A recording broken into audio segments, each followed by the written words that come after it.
Sou Paula Ribeiro e estamos dando início agora a mais um Benecast, o podcast da Beneficência Portuguesa. A Beneficência Portuguesa que vem sempre inovando e agora contamos com essa plataforma que vem com o propósito de trazer informações, contar para vocês sobre novidades acerca da medicina, falar sobre saúde com o propósito de estar ali orientando a todos aqueles que nos seguem e nos assistem. E hoje não poderíamos ter como convidado senão esse que é um médico muito querido, que já está aqui na Beneficência Portuguesa desde 1977, oncologista, radiologista, com mestrado em Ciências Médicas pela Uniluz, também professor, nosso querido doutor Hilário Romanesi Cagnassi. Cagnati, olha que coisa chique, porque ele é italiano, né? E o nosso presidente Ademir Pestana, e nós vamos estar aqui explorando um pouco de todo esse conhecimento e de toda essa técnica para levar o melhor a você que está nos assistindo, não é verdade, presidente? É verdade, Paula. O Benecast é um programa que está sendo bem visto aí, né? Graças no meio a Deus. médico também, e na cidade. E é bom, é importante, né? Porque eu também aproveito aqui para fazer contato com médicos ilustres, né? Como o doutor Hilário, né? E a gente aprende um bocado aqui. A gente pode dizer aí que um oncologista é um dos melhores do mundo com hoje, certeza, né? Com Pela certeza. sua qualidade, pela sua experiência, né? Eu estou exagerando, não, a gente acompanha, né? Estou aqui mais de 20 anos, presidente da Beneficência, a gente sabe disso, né? E Novembro Azul também, né, doutor Hilário? Apesar de ser uma lei federal, no município é uma lei que foi instituída por mim, que é a saúde do homem, a preocupação do homem, né? O Outubro Rosa é mais badalado, vamos dizer assim, um pouco mais, né? O Novembro Azul, o homem faz esse perfil mesmo, né? Aquele que não quer fazer o desexame. Circunflexo. É verdade. Então é isso, Paulo, aproveitar o programa, doutor Hilário, aqui para a gente conversar aí sobre a saúde do homem, né? Sobre a saúde do homem. Doutor Hilário, um grande prazer para nós tê-lo aqui. É igual para mim, a mesma coisa. E a oportunidade de poder estar contando aí com o seu conhecimento. Para quem não sabe, doutor Hilário, há 4 anos, ele além dessa sumidade que a gente técnico, aqui reconhece, é o técnico dos pacientes. E nós estamos realizando esse ano o 4º Futebol Society da partida Médicos versus Pacientes. Prevenção, Novembro Azul, né? Nosso presidente é o técnico dos médicos e o doutor Hilário, técnico há 4 anos dos nossos pacientes. Uma partida imperdível, né, presidente? Ele está na frente aí, 3-1, ele ganhou 3, eu só ganhei 1, né? Os médicos são mais rebeldes para aceitar aí os conselhos do técnico e tal, eles gostam de jogar livremente, e os pacientes que obedecem mais, né, respeitam mais tal, como médico, e acaba vencendo os jogos, né, mas o importante disso tudo é mostrar que os pacientes estão lá, né, depois do tratamento, né, ali firme e fortes, mas se tivesse feito a prevenção, talvez muitos que vão jogar não precisariam ter feito cirurgia, não precisavam ter se submetido à rádio, todos esses tratamentos aí, né? Na verdade, a ideia do futebol, doutor Hilário, quando eu tive a oportunidade de convidá-lo aí para estar participando com a gente, o que foi uma grande alegria, é justamente trazer o homem para essa consciência do cuidado, da prevenção, e nada melhor do que o futebol para conversar com o homem. A gente sabe que o homem ele pode estar com vários problemas, ele para tudo por causa do futebol, né? Então, dentro da nossa campanha de prevenção, o futebol é um grande álibi. E o propósito deles se cuidarem ao longo do ano, porque passam pela avaliação do doutor Hilário, e se não estiverem ali aptos e em condições, não jogam. É verdade, eles passam por um crivo prévio para ver se tem condições de jogar.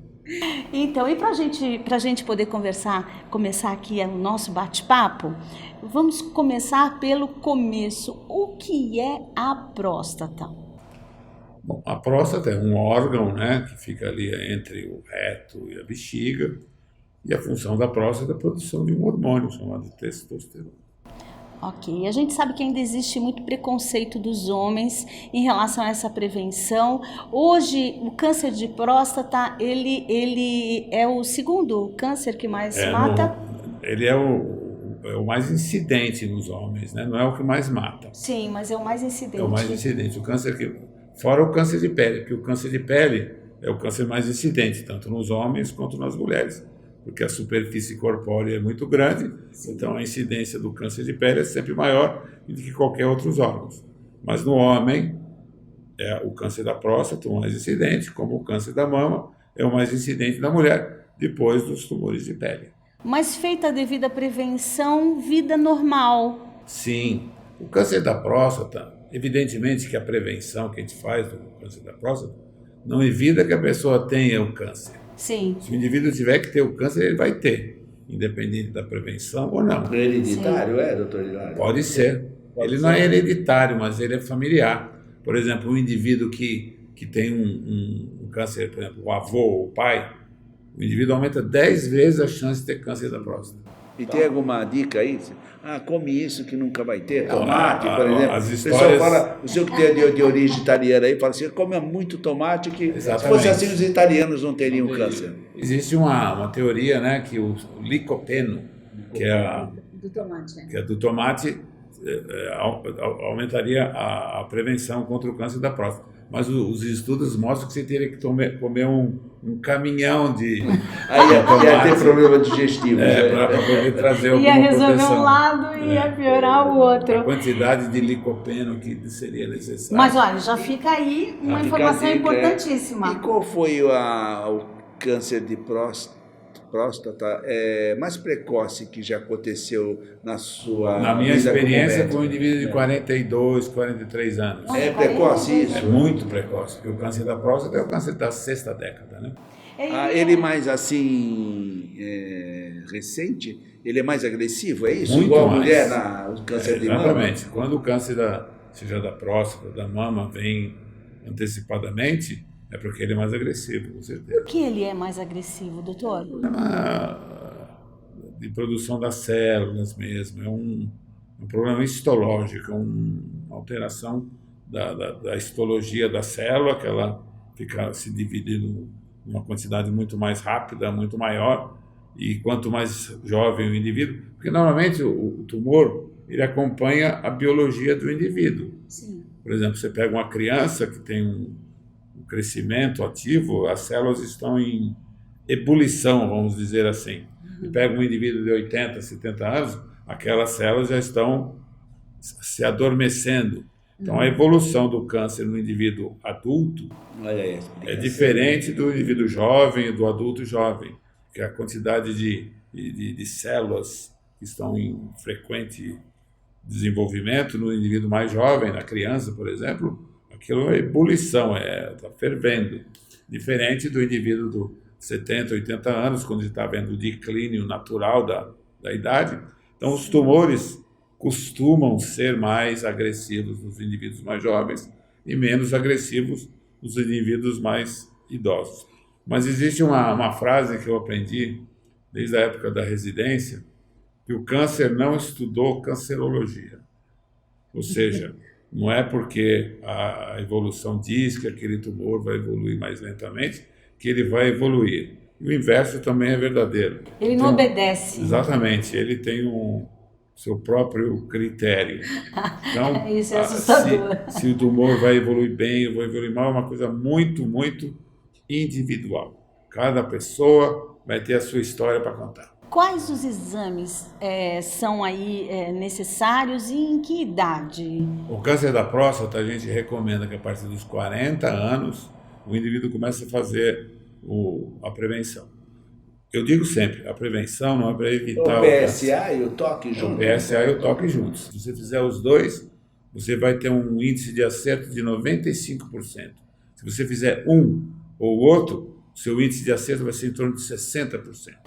Eu acho que existe uma curiosidade muito grande e até para a gente desmistificar um pouco esse preconceito, por que o exame do toque ele é tão necessário? Eu queria ouvir um pouquinho o senhor sobre isso, para a gente levar essa informação. Ele é muito necessário porque no toque a gente sente a textura, a consistência e a superfície da próstata. Muito rápido. Exatamente. E nós sabemos que os exames de laboratório têm falsos positivos e falsos negativos. Olha que importante isso. O que é um exame falso positivo? É aquele exame que o exame está alterado e o indivíduo não tem nada. E o falso negativo é aquele exame que o indivíduo está doente, e o exame dá negativo. Se você somar os dois, o toque e o exame de sangue, há uma precisão. Aumenta substancialmente a precisão, que passa a ser em torno de 95%. Olha, como é importante, né? Esse preconceito, na verdade, nem deveria existir, porque nós estamos falando de salvar vidas, né? Algo muito sério. Mas já foi pior isso, viu, Paulo? O senhor acha que melhorou? Melhorou bastante. O homem hoje está mais consciente, mas aceita mais a necessidade dos exames. Claro, a mídia é uma coisa muito importante, vai falando toda hora. A campanha, né? Ela ajuda muito Evolução essa em conscientização. tratamento, doutor Hilário, o que tem hoje e o que está para vir, está para chegar? Olha, no câncer da Como é que o senhor próstata, vê esse... o que a gente tem assim de mais moderno mesmo é a cirurgia robótica, né? Que aumenta a precisão, diminui as sequelas, os efeitos colaterais. E a radioterapia. A radioterapia tem evoluído ultimamente nesses últimos anos para essa, a gente chama de radioterapia de alta precisão. Hoje em dia você tem alguns equipamentos, que é aquele que nós esperamos ter aqui na Beneficência brevemente. Aqui ansiosamente. Foi liberado ontem a documentação final e nós já abrimos a conta no Banco do Brasil. Agora estamos no aguardo, aí estamos fazendo contato já com o Ministério também, né? Com relação a esse recebimento, que com a Variant também já está tudo acertado. Não só para o novo equipamento, que é um rádio acelerador, né? Um radiocirurgia, mas também um upgrade no nosso atual, para a gente trabalhar em conjunto também. Fantástico, isso é boa notícia. Vai atender muito a toda a região. Esse equipamento novo que seguramente vai ter, nós podemos fazer um tratamento completo de radioterapia em 5 dias. Olha isso, que fantástico. Nós vamos sair na frente por mais 10 anos, a Beneficência novamente. Podemos fazer o tratamento completo de radioterapia na próstata. Então a gente pode falar que também seria um tratamento de radiocirurgia. Não chega a ser a radiocirurgia semelhante a gente faz no cérebro, mas é uma radioterapia de alta precisão, que é feita com uma dose dia maior, né? Porque como é muito preciso, a gente pode aumentar a quantidade de radiação do dia e diminuir o número de dias no final. Eu soube também que pode ser fazer cirurgias no fígado, no pâncreas, de radiocirurgia. Radiocirurgia de cérebro, nós chamamos de radioterapia de alta precisão extracorpórea. Pode ser feita no fígado, no pulmão. Olha que beleza. Existem, por exemplo, alguns Esse casos... Esse paciente, no caso, interna no dia e vai embora no dia? Não, ele não interna. Ele nem interna, olha. O termo radiocirurgia é um termo que a gente utiliza por ser altamente preciso, mas não tem corte nenhum. É só a fonte de radiação mesmo, entendeu? O termo que a gente utiliza de radiocirurgia é que é uma coisa tão precisa que parece ser cirúrgico, mas na verdade o tratamento radiocirúrgico é um tratamento de radioterapia de alta precisão. Não vai cortar nada, é só usando a irradiação.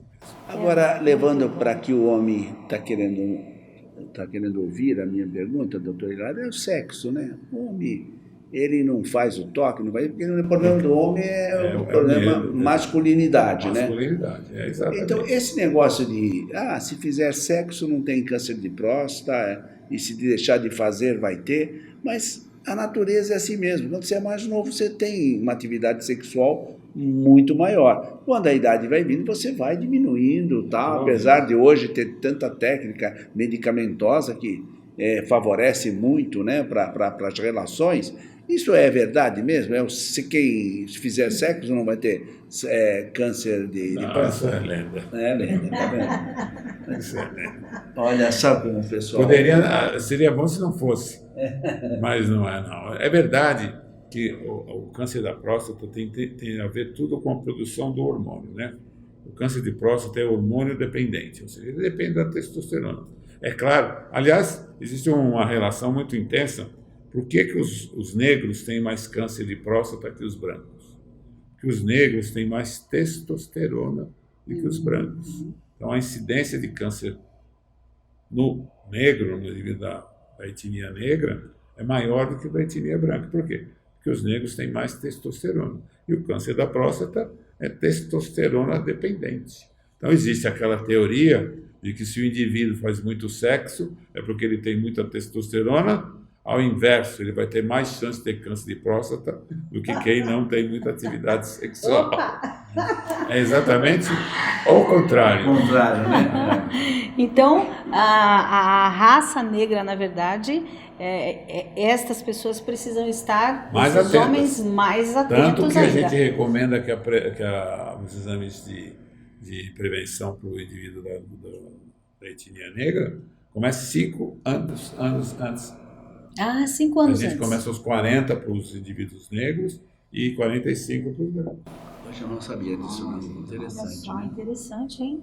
E quais são os sintomas do câncer de próstata? Bom, o câncer de próstata, infelizmente, no início, ele não tem nenhum sintoma. Os sintomas do câncer em relação à próstata são relacionados com o crescimento da próstata. Quando a próstata começa a crescer, a primeira coisa que ela vai dar no indivíduo é dificuldade de urinar. Mas já é o câncer que está crescendo? Não, né? Não. Normalmente, o aumento normal da próstata vai Despertar uma atenção. Nos homens, uma necessidade maior de ir várias vezes ao banheiro, o volume urinário começa a decair, mas isso é uma coisa natural da idade. Eu digo sempre que a mulher tem a menstruação, vai incomodá-la aí dos 10 aos 50 anos, e nós homens temos a próstata a partir dos 60 anos. O crescimento da próstata benigno, da próstata que diretamente não tem nada a ver com o câncer, é absolutamente certo, vai ocorrer. É claro que vai ter indivíduos que vão ter próstatas maiores, que vão rapidamente ter sintomas, e outros mais para frente. Mas, evidentemente, que o aumento do volume prostático faz parte da evolução da vida. Ele vai crescer normalmente. Agora, junto com isso, pode haver o aparecimento do câncer. Então, não podemos confundir crescimento da próstata com câncer da próstata. A gente pode ter um câncer numa próstata pequenininha e pode não ter câncer numa próstata enorme. Olha aí, tá vendo? Desvendando mitos e verdades aqui. Então, aquele cidadão, se ele retirar a próstata numa cirurgia, tem um nome próprio quando... Prostatectomia. Prostectomia. Prostatectomia. Então, esse indivíduo, sexualmente, ele não tem mais vontade? Ou se ele tomar o hormônio? Aí ele pode tomar o hormônio? A próstata em si não vai ter produção. A próstata não produz testosterona. Quem produz a testosterona é o testículo. Se o indivíduo remover a próstata, não tem nada a ver. Ele não vai ter a parte do libido, a parte da vontade sexual, permanece. O que vai acontecer se o indivíduo perder a próstata, por exemplo, a ejaculação vai ser retrógrada, ao invés de sair pela uretra, ele vai cair para dentro da bexiga, mas o desejo sexual não vai se alterar pela retirada da próstata. Isso é difícil, porque as mulheres estão interessante. cada vez mais bonitas, os homens vão continuar sempre com desejo, né? Eu vou fazer uma pergunta que eu tenho certeza que é o fantasma de todo homem aí que é diagnosticado com câncer, né? O tratamento do câncer de próstata, ele pode causar impotência? Sim, em um número considerável de casos. Seja feita a cirurgia, seja feita a radioterapia, seja feito o tratamento medicamentoso hormonal. Os índices de comprometimento da atividade sexual beira aí uns 50%, 60% dos pacientes. É bastante alto, bastante elevado. E aí há o caso de acompanhamento terapêutico, psicológico, porque é um fantasma isso aos homens. Aliás, muitos pacientes não aceitam os tratamentos exatamente porque podem perder a capacidade sexual, é uma coisa muito, muito séria. E o importante aí é a vida, né? O difícil é essa conscientização também. Como médicos temos algumas prioridades. A primeira delas é a vida. Salvar a vida. A segunda é a função. E a terceira é a estética, nessa ordem. A gente primeiro preserva a vida, segundo a gente vai preservar uma função, e por último a gente vai preservar a estética. Quer dizer, então, a preservação trocar a vida pela função sexual no meu modo de ver, errada. Então, doutor Hilário, e se a pessoa tem um aumento significativo da próstata, né? E já tem ali alguma dificuldade para urinar, coisas assim, né? E não ter câncer, como é que resolve isso? Aí vai depender da extensão do tamanho da próstata. É a cirurgia, no caso? É a cirurgia, geralmente. É o que nós chamamos de hiperplasia benigna da próstata. E aí pode ser a rádio também? Não. Aí não. Aí não. A radioterapia só é feita para o paciente diagnosticado com carcinoma da próstata. O indivíduo só que tem hiperplasia benigna da próstata, que é o aumento da próstata, que é muito comum, que é absolutamente esperada a partir dos 60 anos, vai depender do tamanho. Se ela se tornar muito grande, aqueles indivíduos têm que ir no banheiro a cada 2, 3 horas, 1 hora vai no banheiro, levanta 10, 15 vezes à noite, usar fralda, fica uma qualidade de vida muito ruim. Então esses pacientes são submetidos a um tipo de uma prostatectomia específica para a doença benigna, que não remove a cápsula, tem riscos de cirúrgicos muito menores, uma cirurgia menor, que é para aqueles indivíduos que têm a próstata grande e não têm câncer. Fatores de risco para o câncer de próstata. O fator de risco do câncer da próstata, o principal é a idade. E aí, como faz? Quanto mais velho for o indivíduo, maior a chance de ter câncer de próstata. Se você pegar um indivíduo de 100 anos, ele tem 100% de chance de câncer de próstata. Olha só. Então a como idade é o falou, maior que fator as de risco. células estão ali adormecidas, É é claro tudo que- mais lento, né? Que o indivíduo de 100 anos, ele não vai ter esse câncer, vai ser aqueles que é um achado de autópsia normalmente. Ele não traz nenhuma complicação para o paciente. Mas se você fizer uma autópsia do indivíduo de 100 anos e remover a próstata, você vai encontrar células de câncer na próstata daquele paciente. Ainda que sejam assintomáticas, ainda que não causem nenhuma alteração no doente, se você fizer a autópsia, remover a próstata do indivíduo de 100 anos, você vai encontrar células de câncer naquela próstata. Então, o principal risco é viver, é estar vivo. É verdade. A segunda é a etnia, que é a raça negra, aumenta o risco do câncer da próstata. O terceiro grande fator de risco é a hereditariedade, a familiaridade. Se você tem, por exemplo, um avô, um pai que teve câncer de próstata, a chance sua de desenvolver Comportamento de vida, não assim, né? Estilo Não tem de nada. vida, comportamento de alimentação. vida, é claro, todos os O cânceres, ambiente. tudo isso é influenciável para desenvolver um câncer, entendeu? Então, tudo é influenciável. Beber, fumar, estresse, a O alimentação. álcool também, hein? O álcool, com certeza. Todos esses fatores vão influenciar no desenvolvimento de qualquer O tipo uso de de câncer. drogas. Uso de drogas. Todos esses fatores são fatores que aumentam o risco do câncer. Não só da próstata, como de um modo geral. Assim como a gente sabe que, por exemplo, uma dieta adequada, fazer exercícios, uma vida regrada, vai diminuir. É isso que eu ia te perguntar, doutor. Preventivamente, a gente está aqui em Novembro Azul, né? Campanha de prevenção. Preventivamente, o que pode ser feito pela saúde do homem? Quem está nos ouvindo agora falando, eu não quero ter isso. Quais são as medidas Se o indivíduo necessárias? tiver que ter o câncer da próstata, ele vai ter mesmo. Agora, se ele tiver uma vida regrada, se alimentar adequadamente, fazer exercícios, os estudos mostram que a incidência de câncer nesses indivíduos é menor. Então, com certeza, essas atividades diminuem o risco do câncer. Mas, como eu já te disse há algum tempinho atrás, o câncer não estudou cancerologia. Ou seja, às vezes o indivíduo faz tudo certinho e desenvolve o câncer. E o indivíduo faz nada certo e não tem câncer. Doutor, a gente fica pensando no dia a dia do doutor Hilário. Ser um oncologista é uma doença tão agressiva, tão assustadora. Como é essa questão vida e morte? Como é lidar com tudo isso, doutor? Porque existe um homem, um ser humano aí dentro e imaginamos que não seja nada fácil, mas queria te ouvir. Olha, isso é uma coisa assim muito, muito difícil da gente se expressar, porque a relação médico-paciente é uma coisa muito pessoal, entendeu? Então, existem pacientes que mexem muito com a gente, outros que não, entendeu? Então, essa relação vai nos tornando mais frios, menos ligados, entendeu? Porque Até como uma proteção? como uma proteção, porque senão a gente chega em casa e no fim do dia morre louco, entendeu? Então, o oncologista tem que tentar separar, como um intensivista, por exemplo, um médico que trabalha na UTI, que é onde estamos com pacientes muito graves. Então, o médico, de uma maneira geral, ele vai criando uma capa de proteção como o super-homem.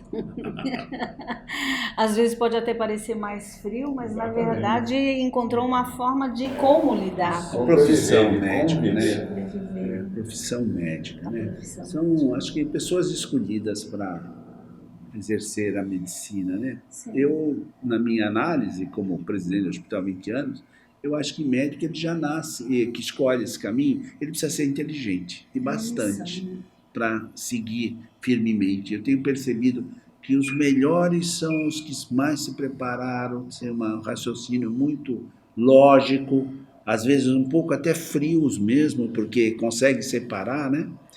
Até o meu caso, como o Ademir Pestana, presidente da Beneficência e vereador, né? Quando eu sou vereador, eu me transformo num homem público para poder não me atrapalhar na minha vida pessoal também. O médico é muito acima disso, né? Porque lida com vida, essas pessoas, sentimento, né? Com a família, né? E sabe mais ou menos o que vai acontecer. Exatamente. Então, Você imagina, difícil, né? Muitas vezes imagina só. Mas isso deve machucar por dentro, de alguma maneira, né? Sim. E acho que a transformação... Aí quando se fala assim, algum milagre, doutor Hilário, na sua vida? Assim, eu posso dizer que houve alguns milagres, sim. Eu já presenciei coisas muito estranhas nesses quase 50 anos que eu tenho de profissão. Casos absolutamente inesperados, que a gente às vezes não consegue achar uma explicação lógica para aquilo. Então, eu acredito que tenho presenciado alguns milagres nessa minha vida. Que tudo levava a um Tudo levava para o determinado outro lado fim e acabou de indo repente... bem. Uma coisa que teve uma evolução inesperada que aconteceu. Não é todo dia que a gente vê, mas os milagres são bem poucos, né? Chegando ao final de mais um Benecast, na presença dessa pessoa maravilhosa, né, presidente?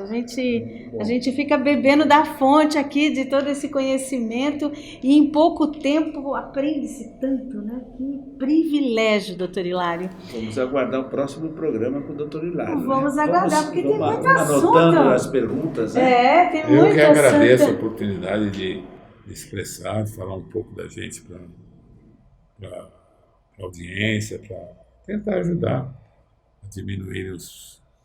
E ajuda muito, né? A informação ela previne, ela ajuda muito.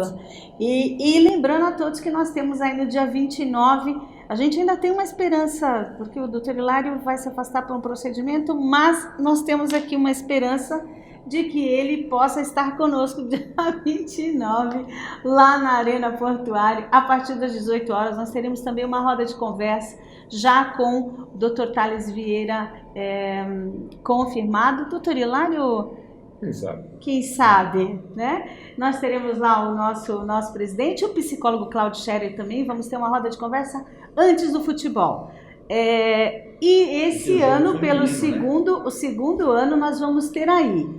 Até porque nós queremos deixar o recado nessa campanha de que as esposas precisam entrar em campo pela saúde dos homens. Então, simbolicamente, para que a gente possa transmitir essa mensagem, nós vamos ter esposas em campo versus saúde de plantão, doutor. As nossas equipes de saúde vão jogar futebol ali com as esposas dos pacientes que estão empolgadíssimas. Inclusive me perguntaram, mas Paula, eu nunca joguei futebol. Falei, já teve marido com câncer de próstata? Não. Falei, como é que fez? Não, levamos para o médico. Então pega a bola e joga no gol. É simples assim. Então nós vamos ter aí, e na sequência, médicos versus paciente. Esse ano vai ser revanche de médico ou de paciente? Paciente que ganhou ano passado, Os médicos presidente? estão por trás ainda. Esse ano eles têm que tentar empatar. Tem que tentar empatar. Igualar para a gente Inclusive- fazer um jogo final aí para ver quem é o melhor mesmo. né? No primeiro ano os médicos ainda me disseram, poxa Paula, 7-2, viemos aqui, pagamos o mico. Eu falei, pagou o mico nada, doutor, vocês cuidaram e eles estão em condição de fazer gol, então a vitória é da medicina sempre. E chegamos ao final, doutor Hilário, muito, muito obrigada pela Eu que sua agradeço. presença, muito feliz aqui. Presidente, mais um Benecast aqui, chegando ao fim. Para você que está nos assistindo, curte, compartilha. Dentro de poucos dias nós temos novidades aí. Benecast vai para o canal aberto, mas nós vamos contar mais detalhes para vocês numa outra oportunidade. Benecast Medicina e Saúde chegando até você. Até a próxima, se Deus quiser. Tchau, tchau.